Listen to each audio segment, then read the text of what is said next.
স্কুলে পড়লেন না কেন, মাদ্রাসায় পড়লেন কেন?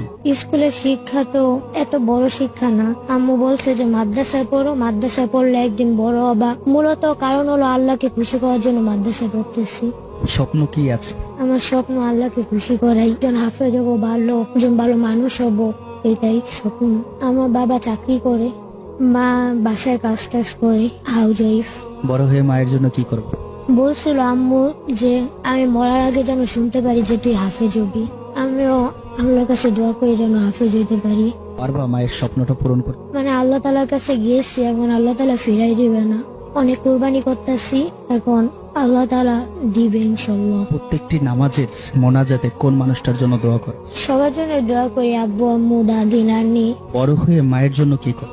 দেখি আল্লাহ তালার কাছে গিয়েছি, আল্লাহকে খুশি করার জন্য গেছি, যে আল্লাহ তালা যেটা ভাগ্যে রেখেছে ওইটাই হবে। মাকে এত বেশি ভালোবাসো কেন? জন্ম দিয়েছে আম্মু, একজন নবীজির কাছে একটা সাহাবী গেছিল যে হে রাসূলুল্লাহ, আমার মার অধিকার কতটুকু আর বাবার অধিকার কতটুকু। প্রথমবার জিজ্ঞেস করছে, প্রথমে আমাদের নবী মুহাম্মদ সাল্লাল্লাহু আলাইহি ওয়াসাল্লাম বলছিল মা, দ্বিতীয়বার আবার জিজ্ঞেস করছে তখনও বলছিল মা, তৃতীয়বার আবার জিজ্ঞেস করছে তখনও মা বলছে, চতুর্থবার জিজ্ঞেস করার পরে তিনি বাবার কথা বলছে। তাহলে মার গুণ 70 আর বাবার 30 গুণ। এজন্য দুজনের সমানভাবেই দেখি আমি। মাদ্রাসা থেকে বাসায় আসলে অনেক খুশি হয়, অনেক কিছু রান্না করে খাওয়ায়। আল্লাহ তাআলার উপরে এত কনফিডেন্স কেন তোমার? আমাদের সৃষ্টি করছে আল্লাহ তাআলা, পুরো দুনিয়া সৃষ্টি করছে আল্লাহ তাআলা উপরেই।